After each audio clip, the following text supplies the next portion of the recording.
है निर्जला एकादशी की व्रत कथा। आइए सुनते हैं। निर्जला एकादशी के महत्व के बारे में स्वयं भगवान कृष्ण ने युधिष्ठिर को बताया है। उन्होंने निर्जला एकादशी के महत्व के बारे में परम धर्मात्मा सत्यवती नंदन व्यास जी को बताने को कहा था। तब व्यास जी कहने लगे कि हर किसी को एकादशी का व्रत रखना चाहिए।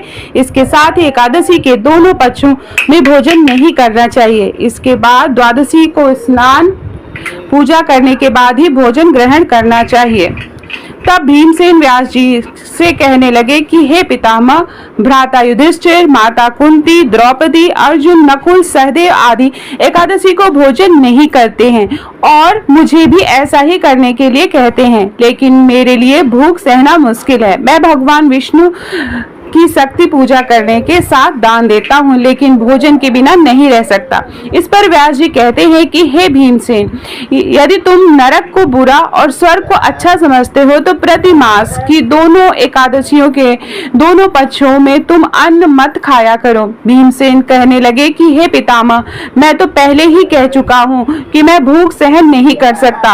अगर साल भर में कोई एक ही व्रत पड़ता तो मैं रख सकता था, क्योंकि मेरे पेट में वृक नाम वाली अग्नि है, इसलिए मैं भोजन किए बिना नहीं रह सकता। भोजन करने से वह शांति रहती है, इसलिए पूरा उपवास तो क्या एक समय भी बिना भोजन किए रहना कठिन है। अतः आप मुझे कोई ऐसा व्रत बताइए जो साल में केवल एक ही बार करना पड़े और मुझे स्वर्ग की प्राप्ति हो जाए। इसके साथ ही जीवन में कल्याण ही कल्याण हो।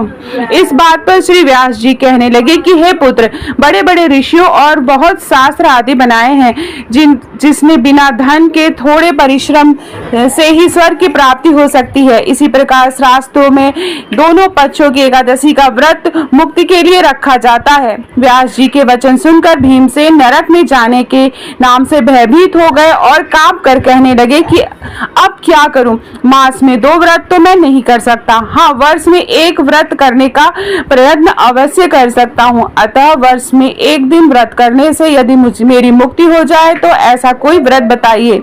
यह सुनकर व्यास जी कहने लगे कि वृषभ और मिथुन की संक्रांति के बीच ज्येष्ठ मास के शुक्ल पक्ष की जो एकादशी आती है उसका नाम निर्जला है। तुम उस एकादशी का व्रत करो। इस एकादशी के व्रत में स्नान और आचमन के सिवा जल वर्जित है। आचमन में 6 मास से अधिक जल नहीं होना चाहिए, अन्यथा वह मद्यपान के सदृश हो जाता है। इस दिन भोजन नहीं करना चाहिए, क्योंकि भोजन करने से व्रत नष्ट हो जाता है। यदि एकादशी को सूर्योदय से लेकर द्वादशी के सूर्योदय तक जल ग्रहण न करे तो उसे सारी एकादशियों के व्रत का फल प्राप्त होता है। द्वादशी को सूर्योदय से पहले उठकर स्नान आदि करके ब्राह्मणों को दान आदि देना चाहिए। इसके पश्चात भूखे और सतपात्र ब्राह्मण को भोजन कराकर फिर आप भोजन कर लेना चाहिए। इसका फल पूरे 1 वर्ष की संपूर्ण एकादशियों के बराबर होता है। व्यास जी कहने लगे कि हे भीमसेन, यह मुझको स्वयं भगवान ने बताया है। इस एकादशी का पुण्य समस्त तीर्थों और दानों से अधिक है। केवल 1 दिन मनुष्य निर्जला रहने से पापों से मुक्त हो जाता है।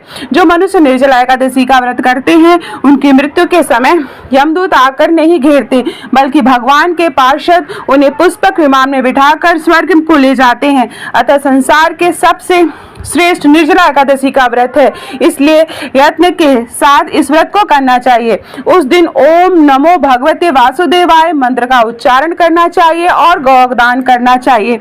इस प्रकार व्यास जी के आज्ञा अनुसार भीमसेन ने इस व्रत को किया, इसलिए इस एकादशी को भीमसेनी या पांडव एकादशी के नाम से भी जाना जाता है। निर्जला एकादशी व्रत करने से पूर्व भगवान से प्रार्थना करें और हे भगवान, आज मैं निर्जल व्रत करता हूँ, दूसरे दिन भोजन करूंगा।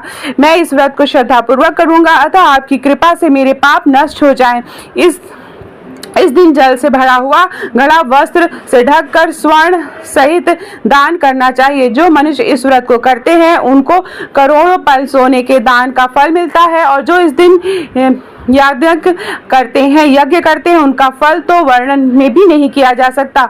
इस एकादशी के व्रत से मनुष्य विष्णु लोक को प्राप्त होता है। जो मनुष्य इस दिन अन्न खाते हैं वे चांडाल के समान हैं, वे अंत में नरक में जाते हैं। जिसने निर्जला एकादशी का व्रत किया है वह चाहे ब्राह्मण, हत्यारा हो, मद्यपान करता हो, चोरी की हो, गुरु के साथ द्वेष किया हो, मगर इस व्रत के प्रभाव से उसके सारे पापों से उसे मुक्ति मिल जाती है। हे कुंती पुत्र, जो पुरुष या स्त्री श्रद्धापूर्वक इस व्रत को करते हैं उन्हें अग्रलिखित कर्म करने चाहिए। प्रथम भगवान का पूजन, फिर गौदान, ब्राह्मणों को मिष्ठान व दक्षिणा देनी चाहिए तथा जल से भरे हुए कलश का दान करना चाहिए। निर्जला के दिन अन्न, वस्त्र, उपाहन, ज्योति आदि का दान भी करना चाहिए। जो मनुष्य भक्तिपूर्वक इस कथा को पढ़ते और सुनते हैं उन्हें निश्चय ही स्वर्ग की प्राप्ति होती है। तो ये थी निर्जला एकादशी व्रत की कथा। आशा करती हूँ आपको मेरा वीडियो पसंद आया होगा। ओम नमो भगवते